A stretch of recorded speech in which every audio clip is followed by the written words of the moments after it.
I'm gonna put Seniesa on. We're gonna start the show, episode 56. What's going on, everybody? Standing 8 podcast here, episode 56, and we have a special guest, a guest that's been on before. She really does not need an introduction, especially after what happened a couple of days ago. We have Seniesa, Superbad, Estrada on. Seniesa, a pleasure to have you on again. You were on with us back in July. Your dad was supposed to be on as well. He couldn't make it at the time, but we were glad to have you on. We were glad to cheer you on a couple of days ago. You recorded the fastest knockout in women's boxing history, which is 7 seconds. So your nickname, Superbad, definitely now precedes yourself because you were definitely super bad on that night. How does it feel? What was the reaction? Because we had so many, like there was so much reaction, so many videos going around. A lot of videos went viral. I saw LeBron James shout you out a couple of times. What was your reaction to see your fans, all these celebrities coming out? Because there was a lot. It wasn't just LeBron. I'm just mentioning LeBron because he was probably the big celebrity out there mentioning your name. But what was your reaction? Oh man, I went into the fight not knowing how quickly it was going to end. And going into the fight, I didn't know much about Miranda Adkins. All I knew was that she was 5-0 with 5 knockouts, and there was none of her professional fights on YouTube. So I didn't really know much. I didn't know what to expect. So that's one thing in women's boxing is like there's not a lot of times there's not many videos of your opponent, so you don't really know what you're gonna get when you step into the ring.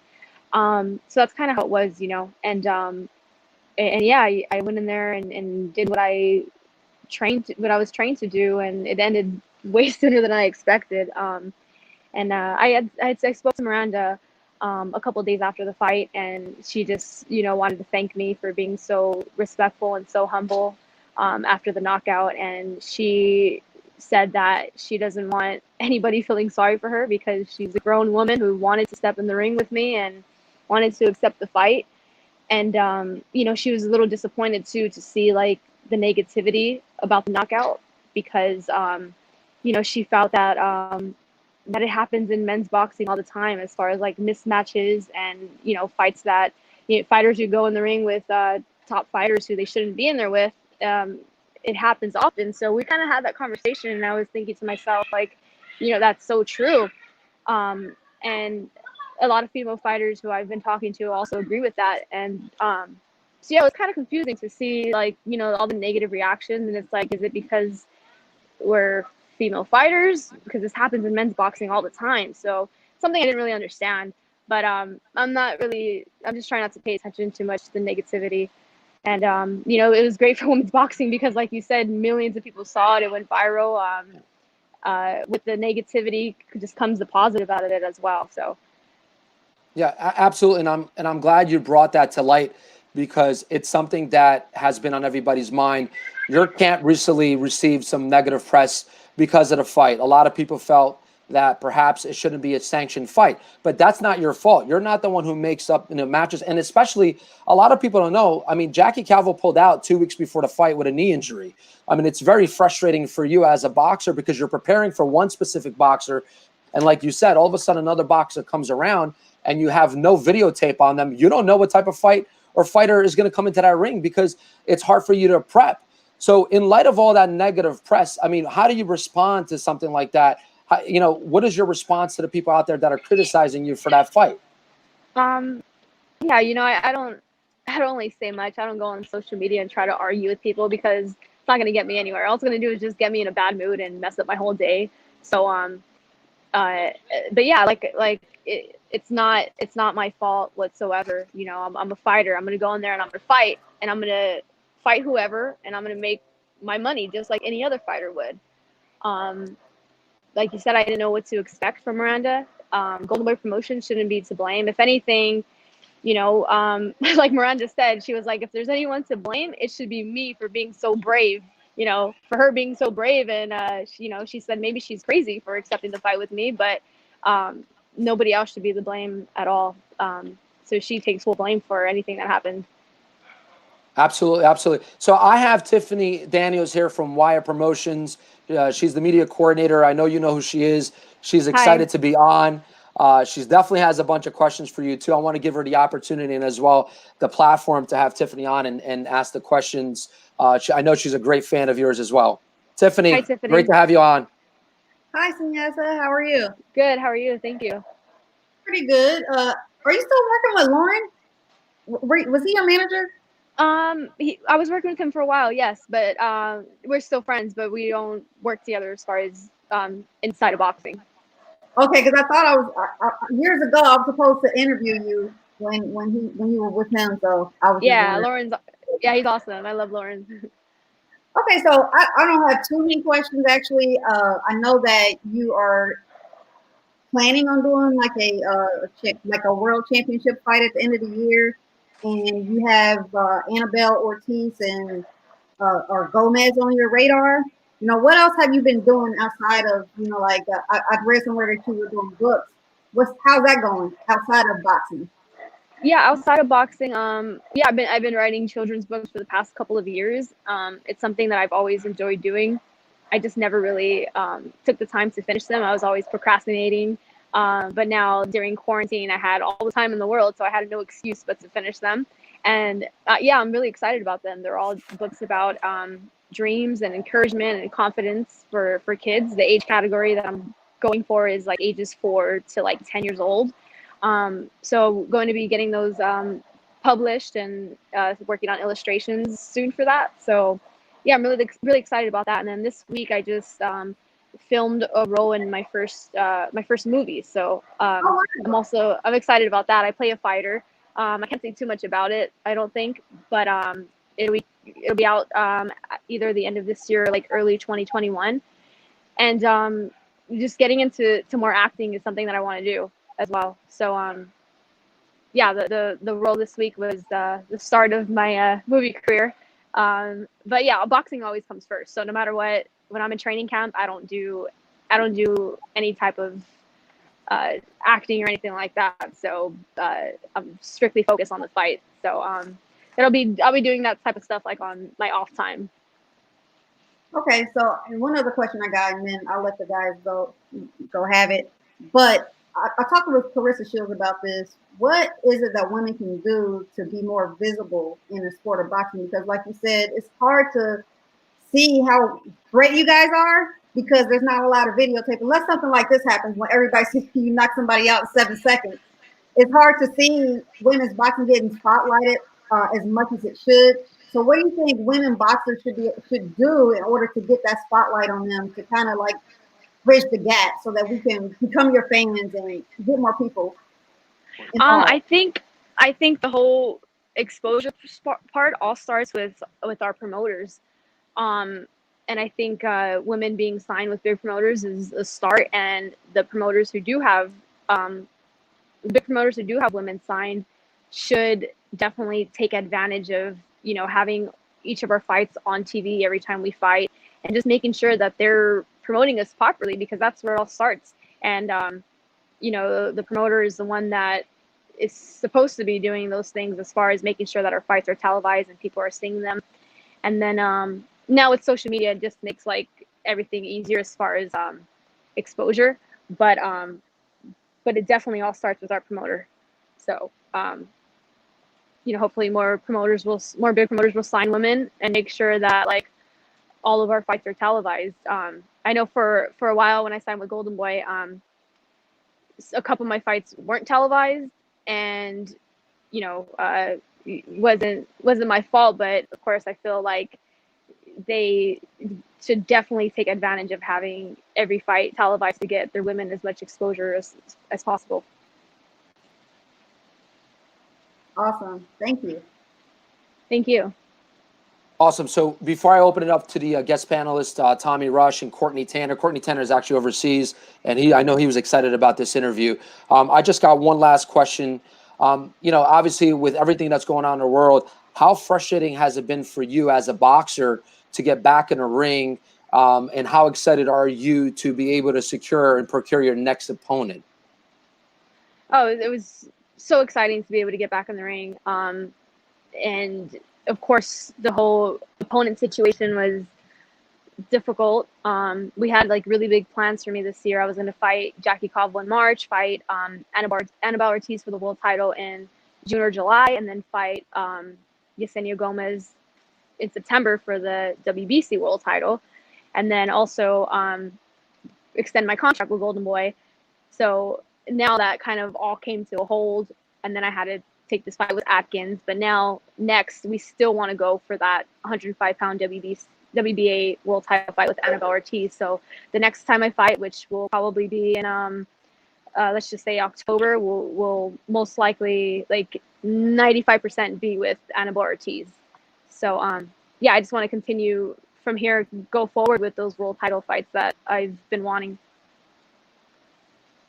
Awesome. And before I lay it out to Courtney for his questions, tell your dad this shirt is for him. Oh, that's awesome.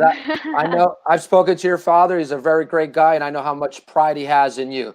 And as a father of 2 daughters myself, you know, it's awesome. It's an awesome feeling to have a daughter succeed at the level that you have succeeded and continue to succeed, not just in the ring, but also outside of the ring. And right before I pass it on to Courtney, there was a question from Sean Fitzgerald.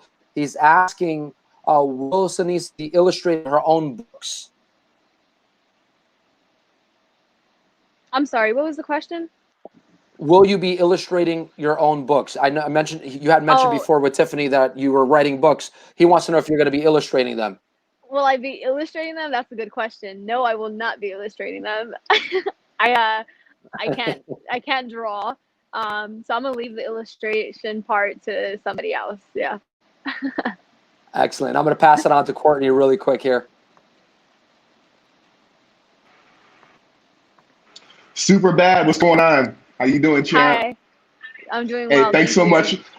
Good. Thanks so much for coming back on with us. We enjoyed having you last time. That was great. I think that was one of our best interviews. It was great to great to have you, and great to have you back on our new platform where our fans actually get to see you and get familiarized with you, especially coming off your big win.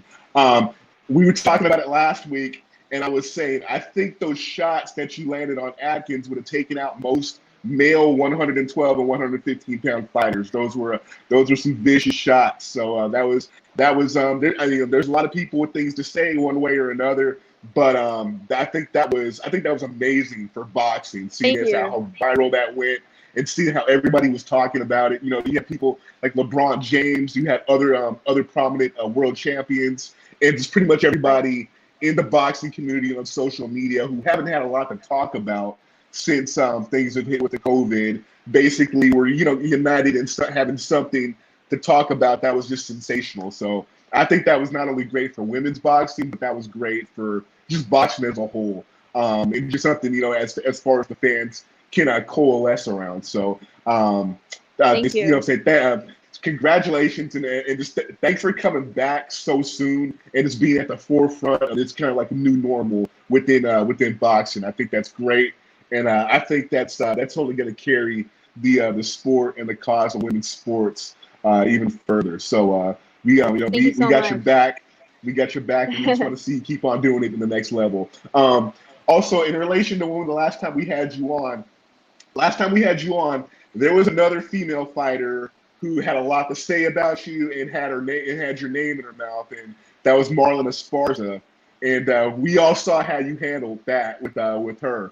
After this performance, there's a little lady from Japan now named Naoya Fujioka, and she issued a tweet with your basically calling you out with a lot of belts around her shoulders and around her waist. My question for you as it relates to that is, do you take that as a serious call out, or do you think she was just kind of trying to steal your shine and to get herself, make herself a little more relevant?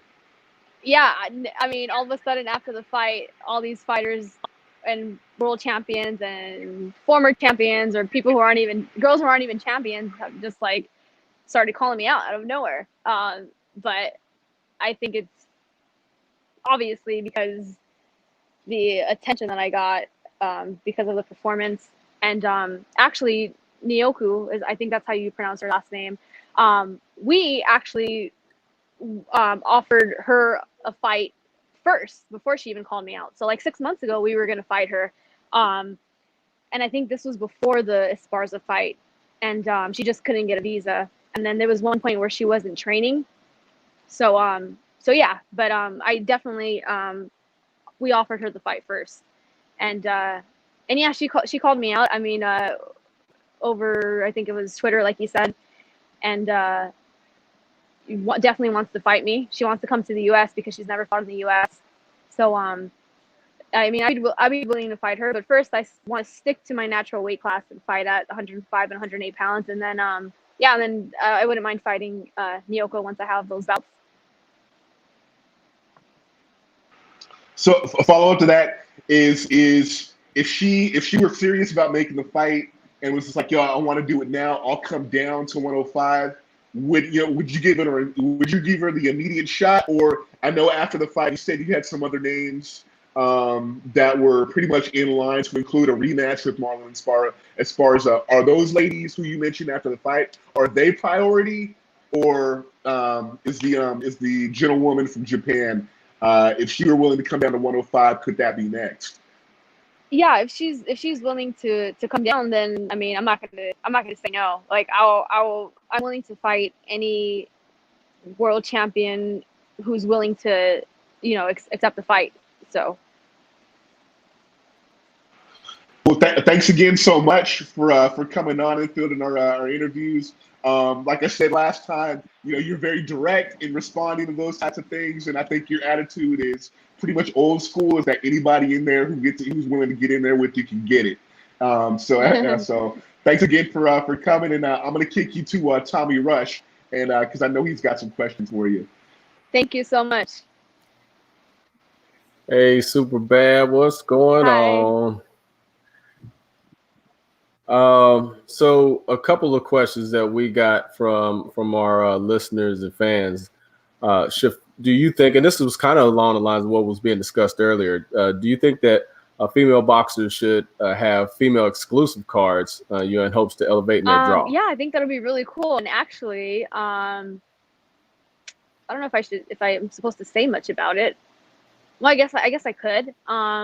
But Golden Boy and DAZN is actually they've even earlier this year they were trying to work on an all-female card for DAZN. So it looks like that could be possibly happening this year sometime. I can't say 100%, but yeah, that would be awesome. I think that'd be great for women's boxing. We can have all the a stacked card with all the top women out there right now. Yeah, I think that would be pretty awesome. And like you said, with Matchroom and DAZN, we see what Eddie's doing with his backyard. So, Yeah. There'll definitely be a venue for that to be showcased on. So another question, and this was along the lines of what we were discussing. Which one of your current rivals would you most like to face at this point, and why?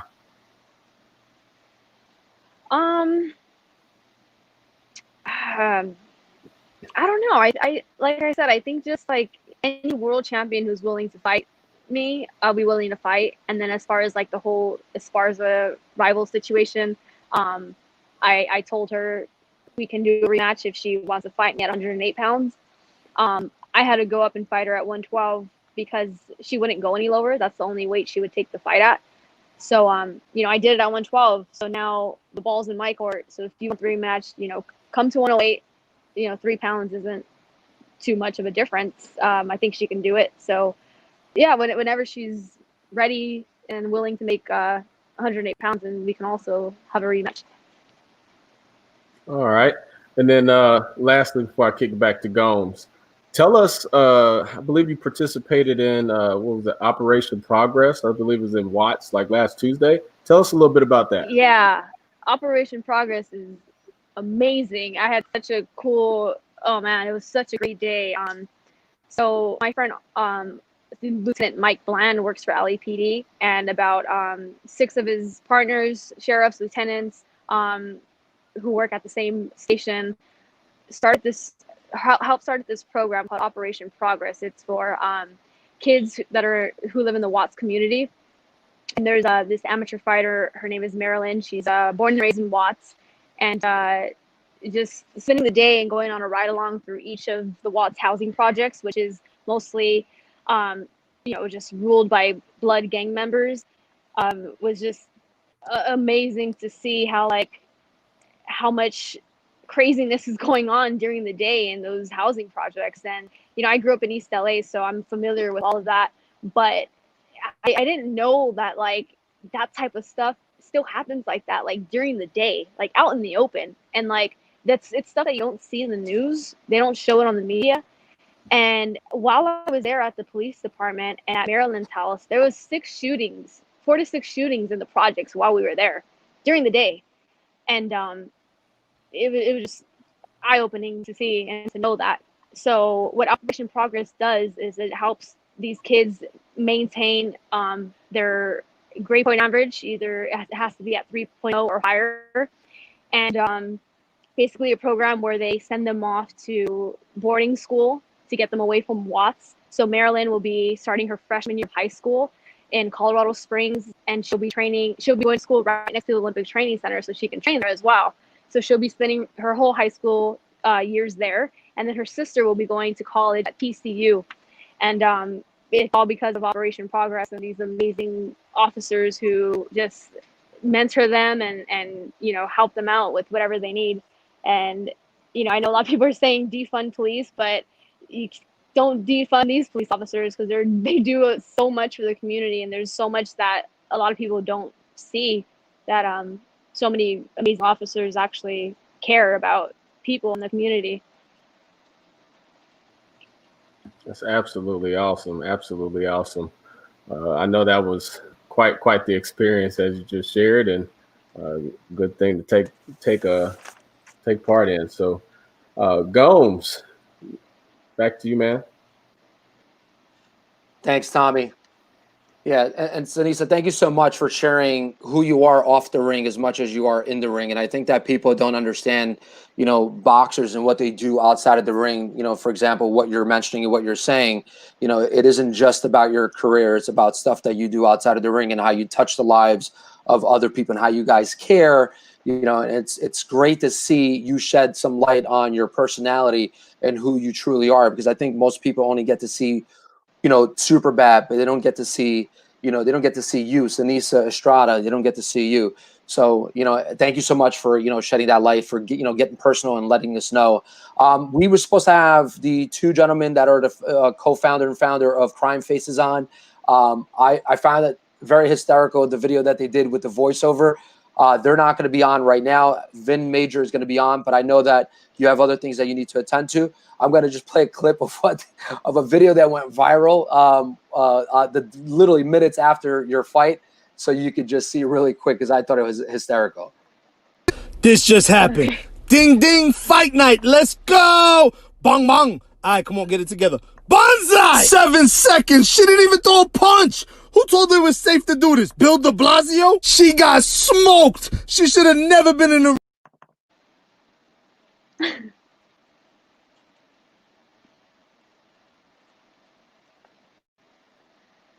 This just happened. Ding, ding, fight night. Let's go. But I think bong, bong. All right, come on, get it together.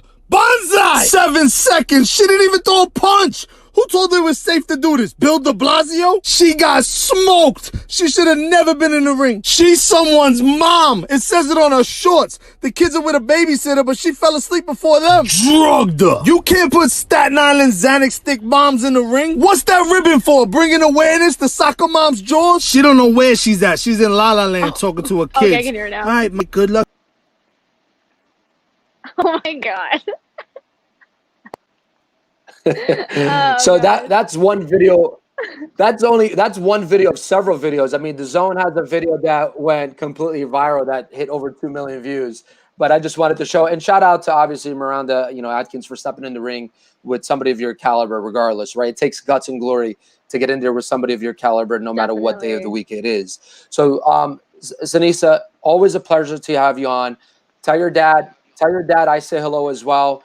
You're absolutely an amazing person. You're super humble. We love to have you on. We would love to have you back on again.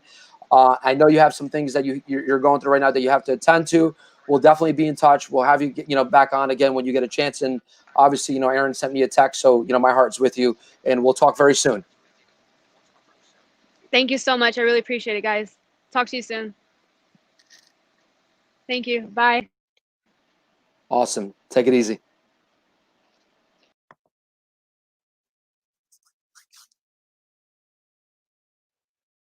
I love having her on. She's just super awesome. So what's going on, guys? Can you hear me? Yeah. I want to make sure. Yes, you guys can all unmute. Definitely Tiffanie, hear you. unmute yourself. Everybody can unmute. Yeah. Say that Let's again? go. Yeah. You know what I find funny? Not funny, just amazing to have, and Tiffanie, you can attest to this, to have somebody of her caliber on a show and to just watch, like, how human they are, right? Because we watch them on TV and we're like, oh my God, and we're starstruck.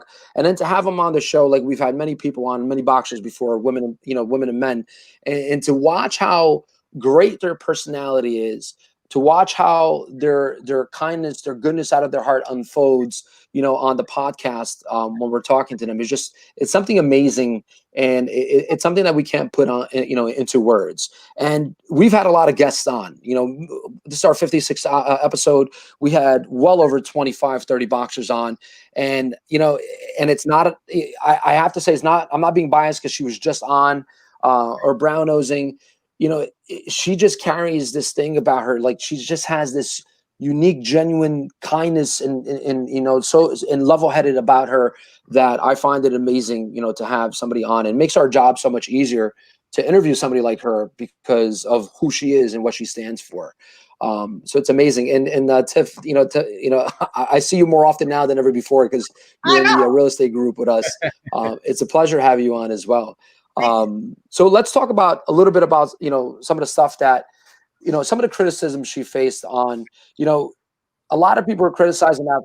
Yeah, a lot of people are criticizing that, not a lot. There were some people criticizing the fight, which is very unfair to her, because she doesn't choose who, especially during this time with COVID-19. What is she going to do? Stop boxing for a year and a half until this thing dies out to have, a formidable opponent on? I don't know why there's so many critics. It's like you're. Oh, he disappeared. He popped smoke. His internet was, I thought it was kind of going, like he was coming back. He might be coming back. I'm back. He's coming Yeah, back. Here we go. He's sorry, popping back up. He's popping back up. Yeah, there's a big storm right now in the East Coast of New Jersey right now. I don't know if you guys know that, but there's like 60-mile winds right now outside as we speak. So I hope that, it's New Jersey is going to get affected by it. I hope not too bad. I mean, I'm away from the shore, but I can hear the wind from my my house, and it's pretty deadly there. So sorry about that. It knocked the internet down for a second. But like I was saying, like she received, her camp received criticism, but that has nothing to do with her and her ability. Look, she's 19-0 for a reason, right? So it doesn't matter who you put in front of her. She's time over time again. She's proven that she is top notch. And BoxRec has her ranked number 1 in the U.S., but has her ranked number 8, globally, which I think is ridiculous. She just improves as time goes by. She's 28 years old. Right. And as we know, the longevity for most women are longer than men. She's not a female that takes punishment in the ring. She keeps impressing us every time she steps in a ring. So this is somebody we're going to see in the ring for the next 10 years. And where's her career going to go? I don't know. But right now she's 19-0 and she's impressive. And, with her father in the corner and all the technical skills that she has, she is tailored to be, one of the best ever. She's up there. When we talk about best, or best ever, obviously we have Clarissa Shields there, but there's a discussion to be made about the potential of Seniesa Estrada being the best ever. Right. Superbad. Courtney, what you think about that, man? Yeah, I think with everything Mike is saying, it's pretty much it's pretty much relevant with all of it, and I'm pretty much in accord with all that. I think as far as the criticism of the fight, I mean, I don't think there's anything you can't criticize a devastating and decisive performance like that leaves no questions, that leaves no doubt. Superbad went in there and did what fighters do. The thing is, I think it was with social media combined with a lot of casuals and a lot of people. I think a lot of people who are most apt to dial in with a negative opinion on the matter are people who really don't follow women's boxing well, or say particularly at all. But I mean, I think if blame should be leveled at anybody or any entity, it should be the California State Athletic Commission. But for basically not betting that matchup as properly as they were supposed to do it. But even then, there was two people who fell out of the matchup beforehand. They were trying to put it together for the fans. It's a situation where they're screwed if they do and they're screwed if they don't. So, I mean, as far as people being critical or whatever, people are always going to reach and do that within boxing, behind the safety of a keyboard or whatnot. But I think those who know that was a performance that was as clean and as devastating as it gets in the sport.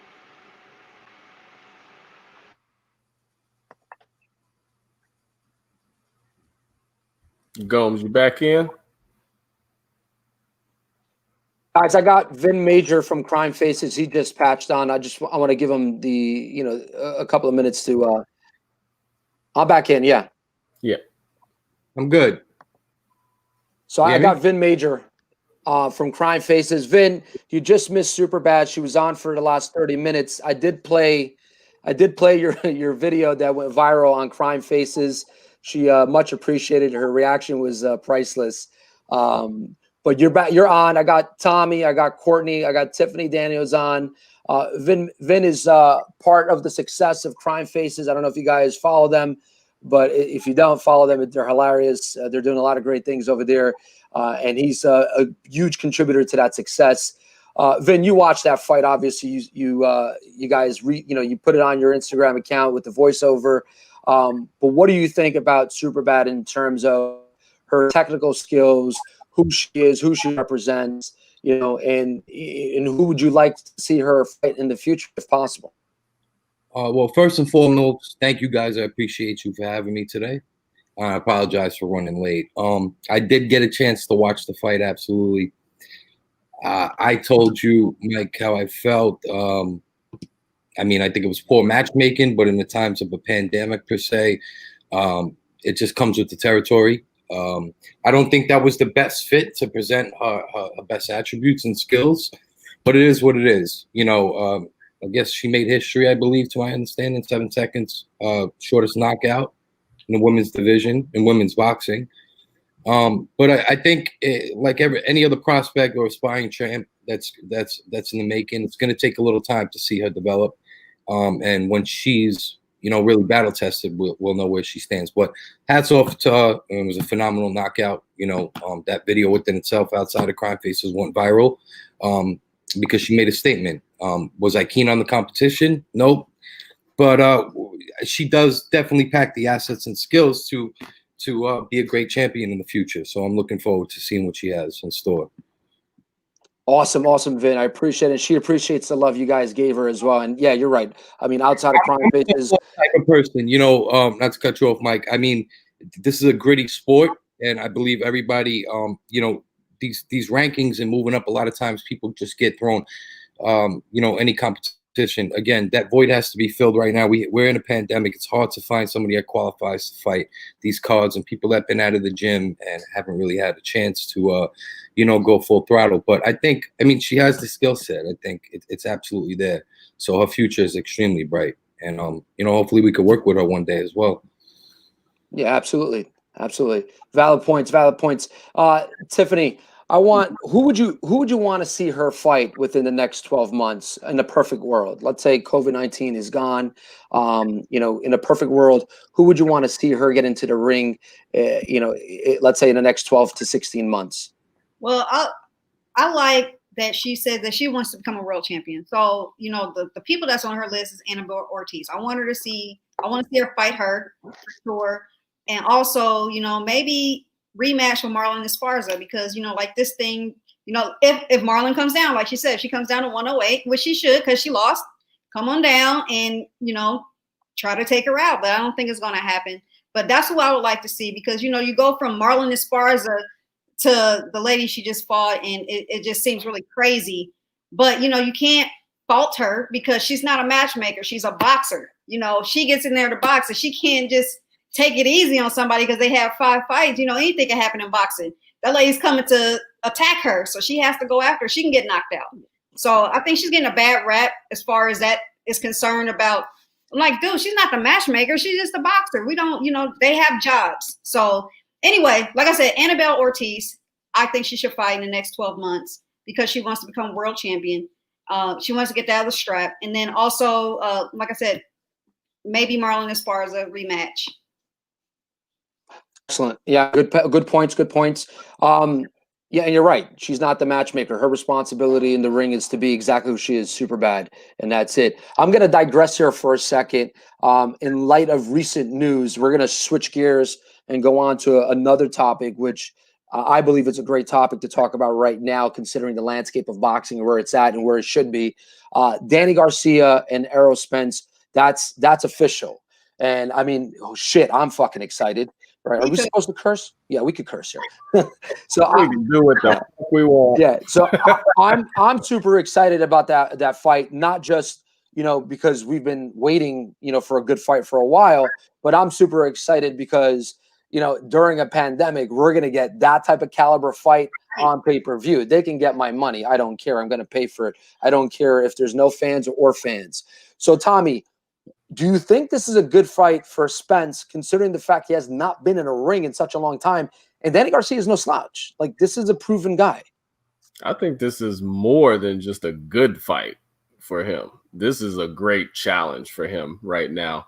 You know, we've seen and we've talked about, you know, Spence since the accident in several times on here and what our thoughts are on you know, his recovery, things like that, his mental mind state.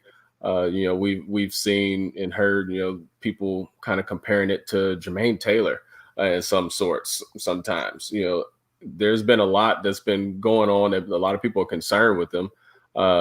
Lately, you know, I can say that, you know, from everything that I've seen, he does look a lot more focused. You know, he's not necessarily all over the place on social media. You know, he's got some stuff going on right now where people are giving him a little bit of slack for, you know, being out hunting, and I think he had an AR or something like that. But I mean, you know, he's out there doing the country boy shit, you know, getting his hunt on, and you know, but this fight, Danny, right now, it really depends on how Spence decides to go in there and fight. You know, if he decides to fight Danny's fight, we might see a problem. You know, because if he's gonna stand in there and really bang with Danny's got some power. He is extremely accurate.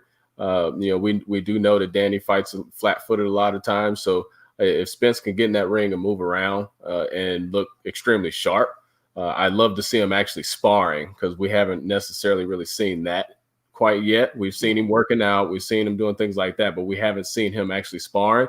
So what he looks like when he gets in the ring with a proven champion and is taking shots like that after that accident for the very first fight, this is a great fight to come back to for the fans, at least. I'll say it may not be, you know, for Spence, but you know, I'll say this, and especially being here in Dallas, man, I absolutely hope that Spence is looking extremely sharp and that he's the real deal out there right now, because that's what we want to see. We want to see that he came back from a close to near death experience.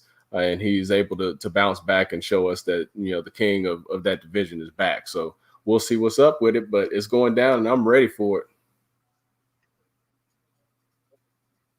Courtney, do you think, or do you believe that Danny Garcia now has a better shot at beating him prior to Spence's accident?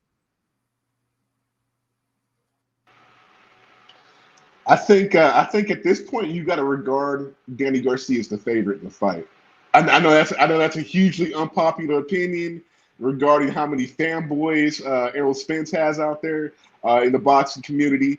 But I mean, I think it is what it is. I think I'm me personally, I'm not convinced at all that Spence has come out of that accident unscathed or untouched, or is just going to go into the ring and return to the person that he is. So I mean, that's the first point. That leads me to believe that Danny Garcia or Swift is the favorite. And secondly, my thing is I've said for years about Errol Spence, and I'm going to reiterate it. He's not as smooth as most people give him credit for. I think a lot of people, they look at him as they automatically equate southpaw to super slick, super technical.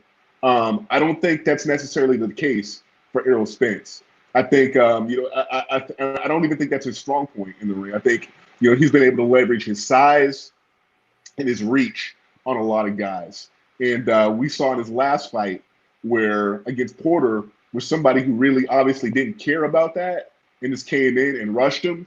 We even saw that in the early stages of the Kell Brook fight. I know that's a fight that you reference a lot, Gomes, where, I'm saying, he was standing up to him in the pocket. I think this is a fight that, in a lot of ways, it's tilted towards Danny Garcia, and I don't think it's going to be hard for Danny Garcia. A lot of people call him flat-footed. I don't think it's going to be very hard for Danny Garcia to go and get him if he's trying to move on him, and I don't think it's very hard. It's going to be very hard for Danny Garcia to keep Spence in the pocket if that's where he wants to go with him. So. At this point, I would say me personally, I'm favoring Swift to beat Errol Spence and hand him his first loss and take his donut from him. Oh, you heard that, Tiffanie. With Sean Porter showing everybody that Spence can be hit, and then there was a part in that fight where Spence was hurt. Do you believe that this new version of Spence is not a better version than before? And if so, do you think that Danny could beat him? What is your prediction on that fight? I'm kind of leaning more towards what Courtney said. Prior to Spence getting into that accident, when they brought up Danny Garcia fighting him, I was kind of like, nah, Danny gonna lose. Nah, this is, it's a wrap for him. Like, just don't even try it. I want him to fight Bud right away. And so then after this, when they brought it up, I'm like, I gotta give Errol his props. He didn't come out to take an easy fight.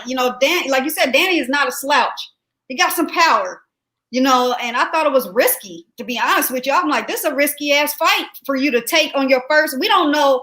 I have no idea. Everybody, I hear different things. People that I know that are in Errol Spence's camp is saying that he looks good, but nobody's seen him sparred. I don't know that he's good. I don't know what he's looking like, to be honest with you, but I can tell you that, I have some beliefs about his outside of boxing, outside the ring behavior. I know Danny stays in shape.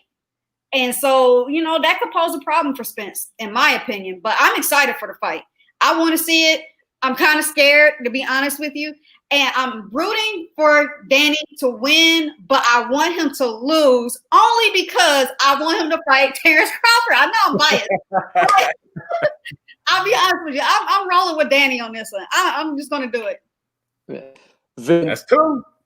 And you're obviously a huge boxing aficionado. You watch a lot of boxing. These are two guys that you and I have spoken about a lot in the past 2 years. Who do you think is going to win that fight, and why do you think they're going to win, or that person is going to win?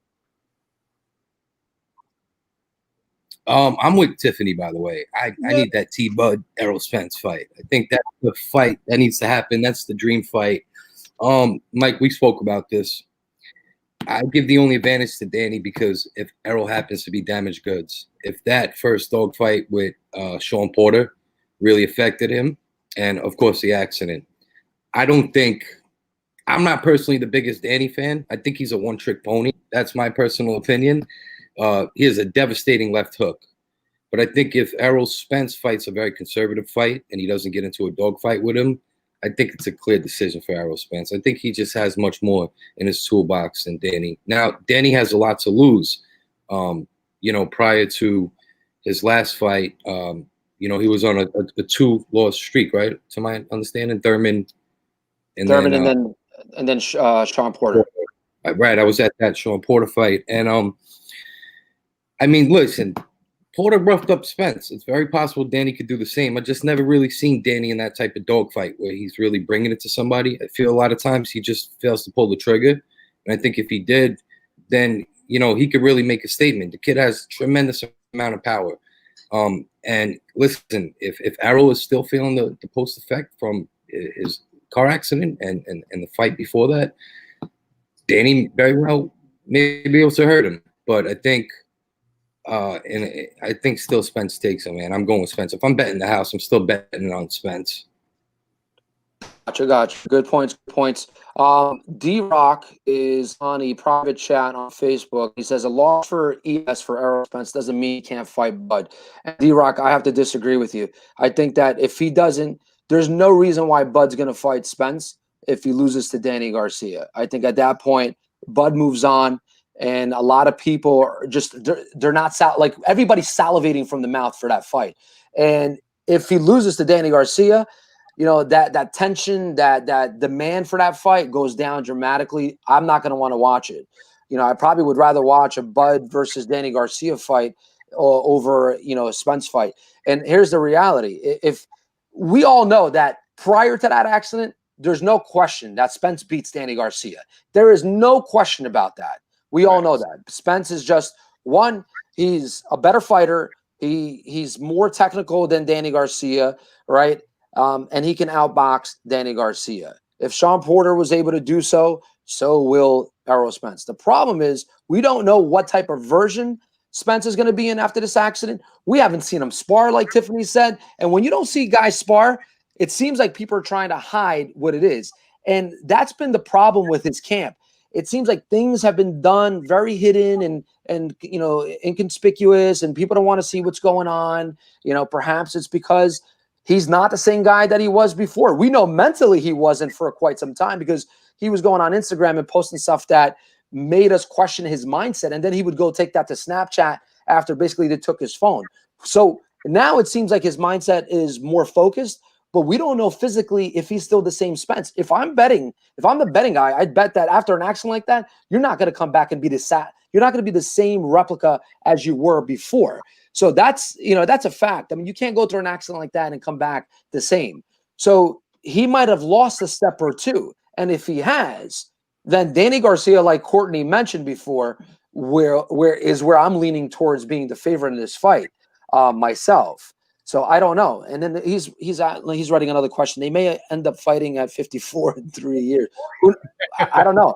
Like I don't know. Look, a guy like Spence, who's got a lot of pride, if he loses to a guy like Danny Garcia, not that it's, you know, a huge loss, but if he does, and he starts to think that perhaps, you know, the trajectory of his career has changed, we might not see him back at in the ring. Maybe another fight or two. He might not. He might.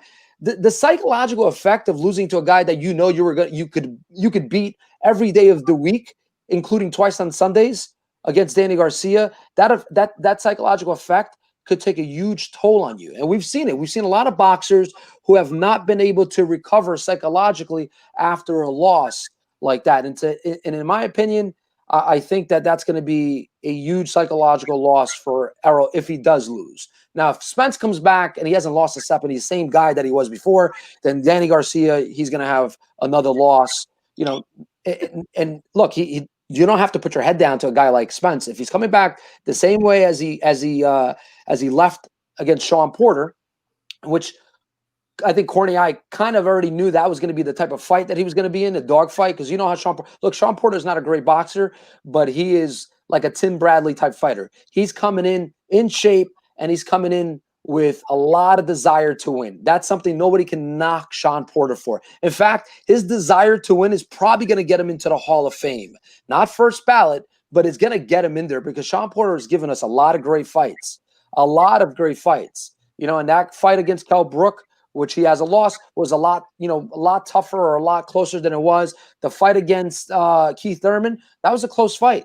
Keith, in my opinion, won handedly, but it was a close fight. It was a lot closer than the Sean Porter Keith Thurman fight. So Sean Porter has a hell of a career for a guy of his skill set, or lack thereof, should I say. So it'll be interesting to see. I mean, but again, it's a boxing fight that, again, that the fans are going to win, because we earned the right to see something of this magnitude. So that's going to be great. Longliveboxing.com just wrote, Spence starts sparring in September after he gets the rods and his permanent teeth. So thanks for that information. And then Dan Rock just wrote, has Spence officially passed any physical?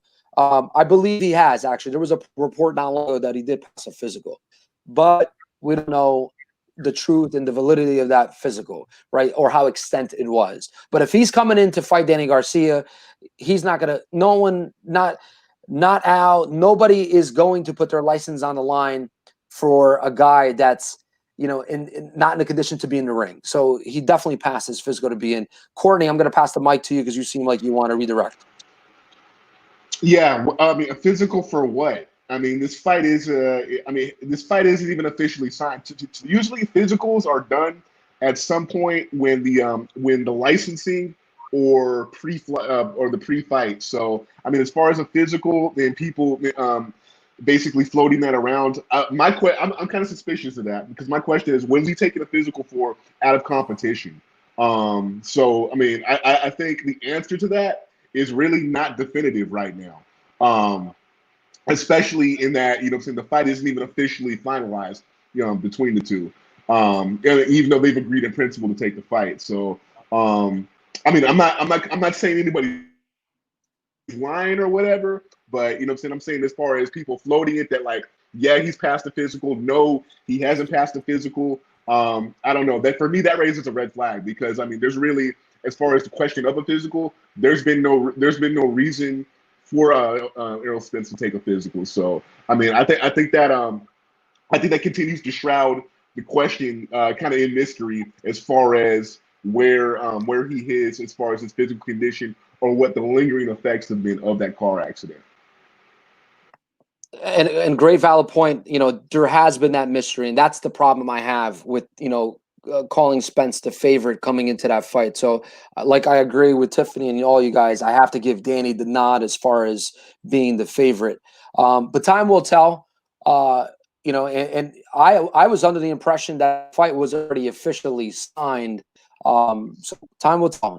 Again, who knows?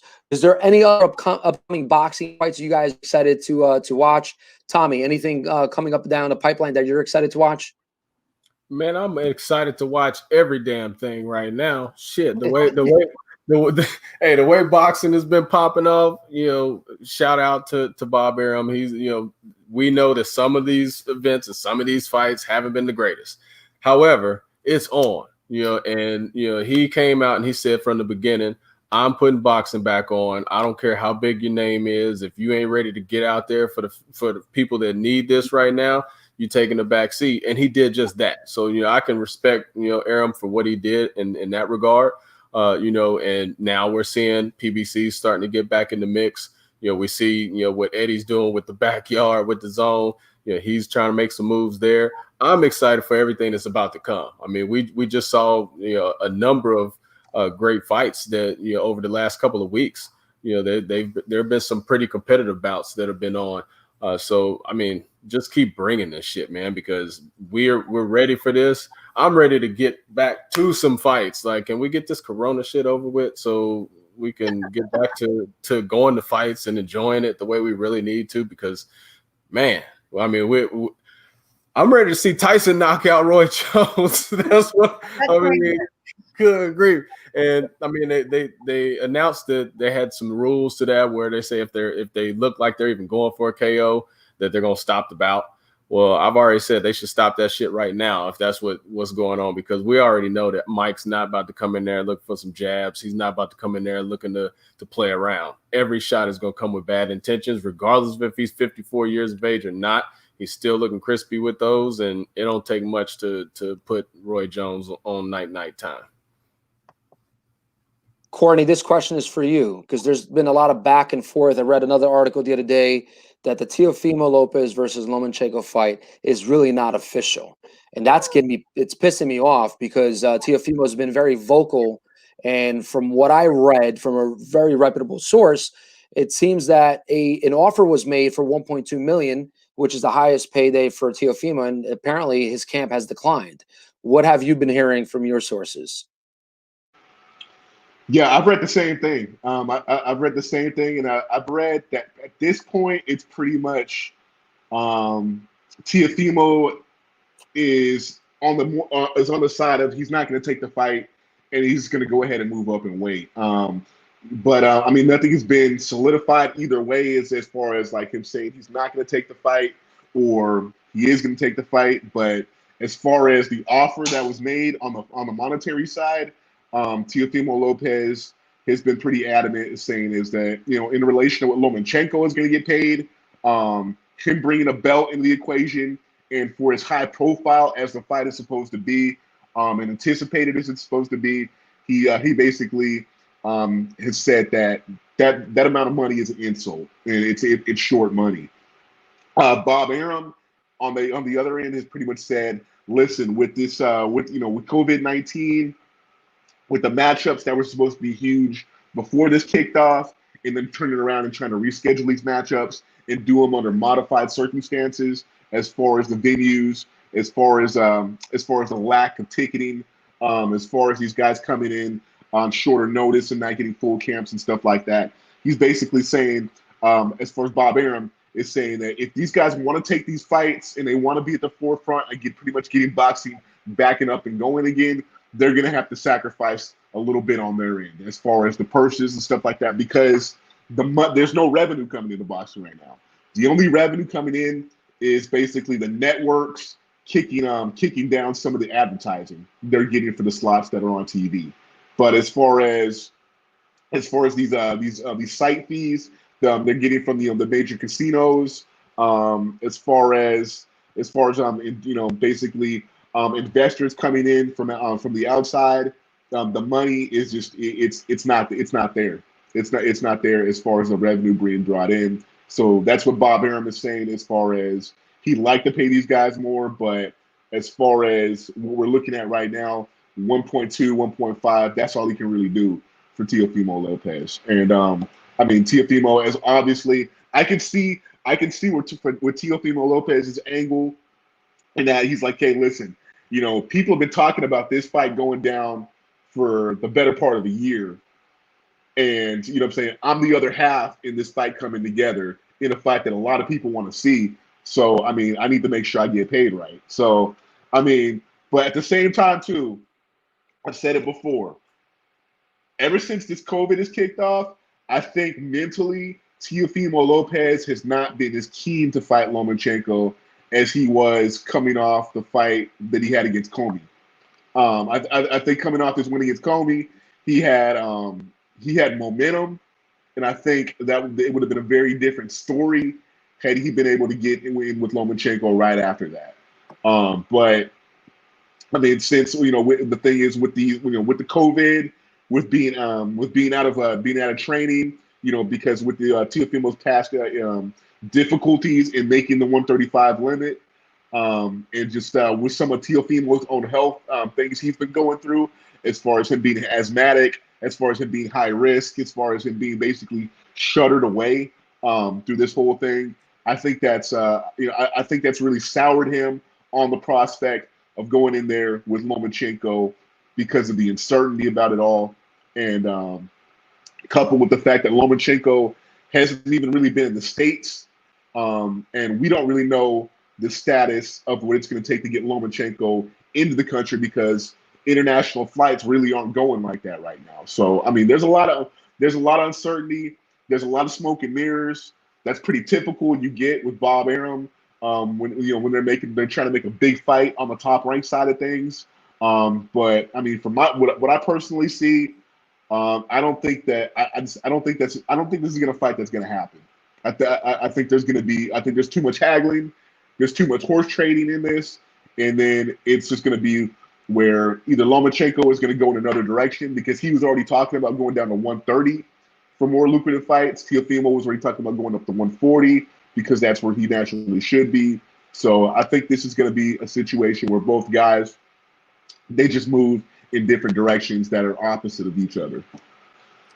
See, I gotta say something different regarding that. First and foremost, shout out to Vergil Ortiz Sr. Vergil Ortiz's dad is on watching, and he just told us nice podcast. Thank you so much, sir, for taking the time and watching. Second of all, and Long Live Boxing is making the same statement that I'm making. For Lomachenko is also taking a pay cut. Number one. Number two, $1.2 million during a pandemic is a lot of money to turn down. I mean, he got paid $500,000 to fight against Comey, to fight against Comey. $1.2 million right now. I mean, he should count his blessings, especially what, and D-Rock is mentioning the same thing. You want to feed your family, $1.2 million, you got to take the fight. You have to take the fight. And to me, it's a win-win situation for Teofimo, because it's big risk for Loma, very little reward. Because Teofimo, if he loses to Loma, he still has an entire career to look forward to in a different division, and it's not going to be a blemish on his career because it's Lomachenko, right? It is top 2, top 3, pound for pound. Some people have him as top 1, some people have him as top 2, some people like Courtney have him as top 10. But nonetheless, it's not a loss that's going to affect his career. It's a win that would elevate his career to new levels. For $1.2 million right now in the middle of a pandemic with nobody watching, very little revenue, he should take that fight. And I don't know why he's not. There's obviously other issues there. And I agree with you, because I remember you saying that in an episode regarding his mindset. And I 100% agree with what you said. I don't think he just wants to take the fight, period. I don't think if they up the fight, the fight purse to $2 million, I don't think he wants to take it regardless. Right. So, and I'll redirect back to you. The mic is yours. Okay. This is the thing. It's easy for us as lay people within boxing to say, "Oh man, you can't walk away from this amount of money," because the majority of us have never seen it before. But this is the thing. He's a prize fighter. He's a talented one. He's already demonstrated that. He's walking away from 1.2 million, 1.5 million now. He can see that in 2 or 3 fights down the road if he goes up to 140, if he does that right. So, I mean, I think as far as fans, we often look at this strategically when our heart's in it, and it's a fight that we really want to see. Because, I mean, I think if anybody has wanted to see this fight, it's been me as a fan. Because, coming off the Comey win, I really thought that Teofimo Lopez had the potential to start the takeover at 135.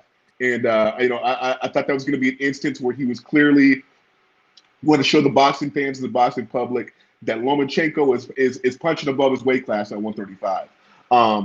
But as far as the monetary and as far as like, oh, this fight has to happen, he can't walk away from this much money. Yes, he can.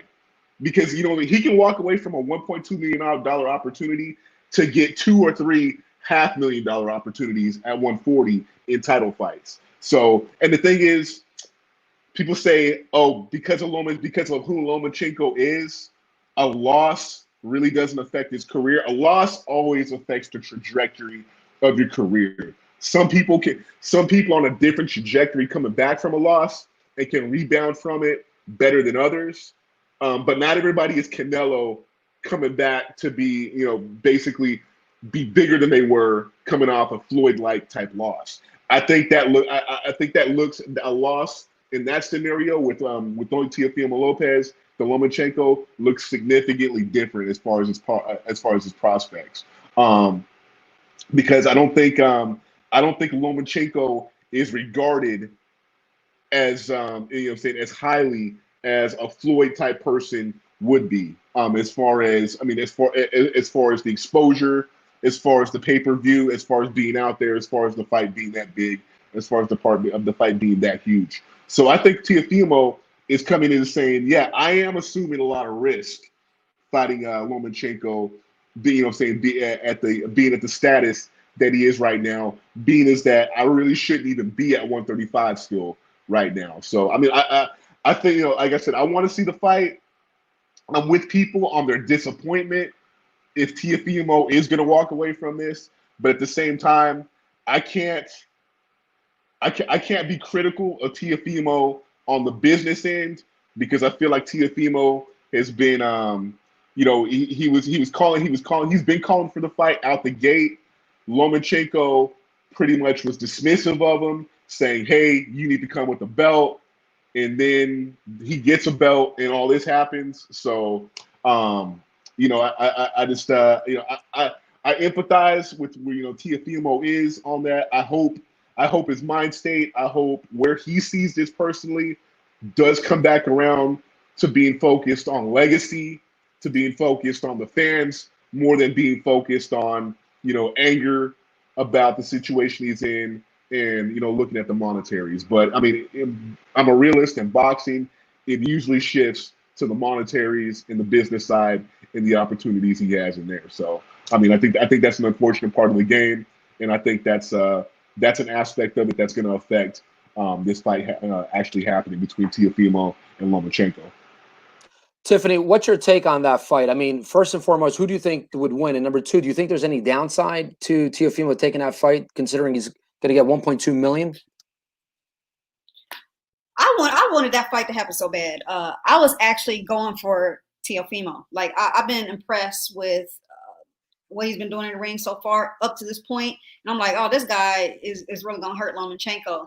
So I thought personally, like, I was upset that it's falling apart because I felt like 1.2, like you said, Mike, is damn good money during the pandemic. I mean, there's literally nobody there. You know what I mean? Like you get most of your money at the gate and all that other stuff. So I thought it was good, but I can also understand like what Courtney's saying, like, is it worth the risk?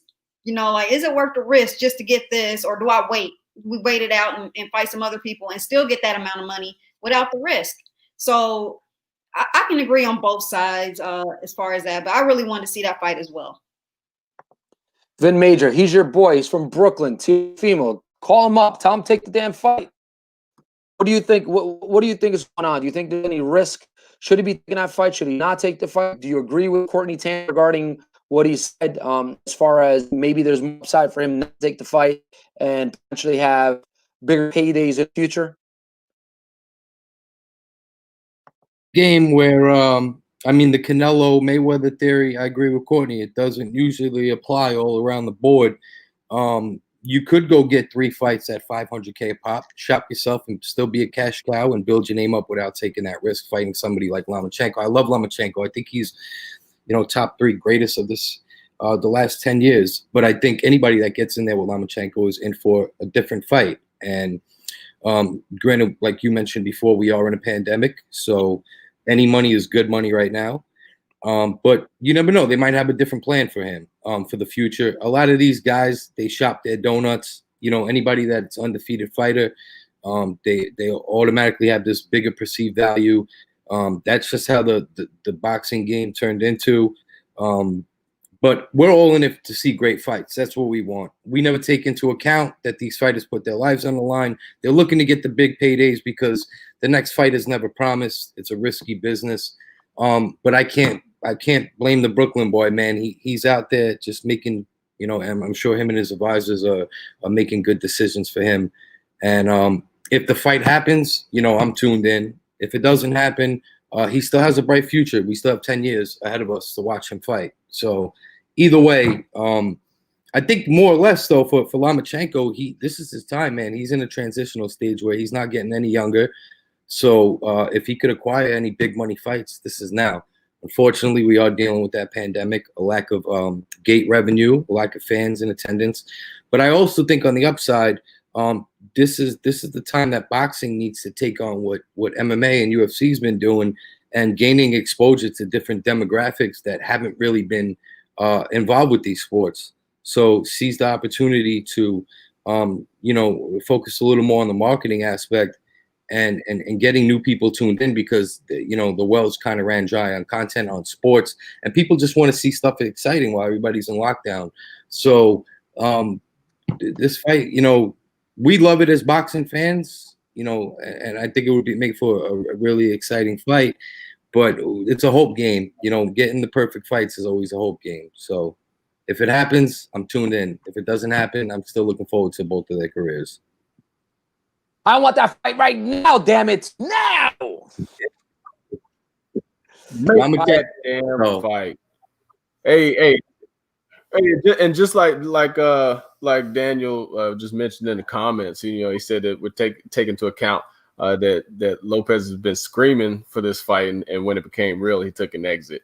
And that there is a little bit of a feel on that. It's like, hey man, if I could see the points that everybody's making, if he did want to kind of wait it out and not, take into account exactly what Bud has stood up and said, I'm not taking no pay cut, and he said it from the beginning, and that's what he's been sticking with. He ain't talking about make this fight. I'm ready to fight right now. Let's make an official fight. He's just, he's bumping guns with Gary Russell right now. So he's not really worried.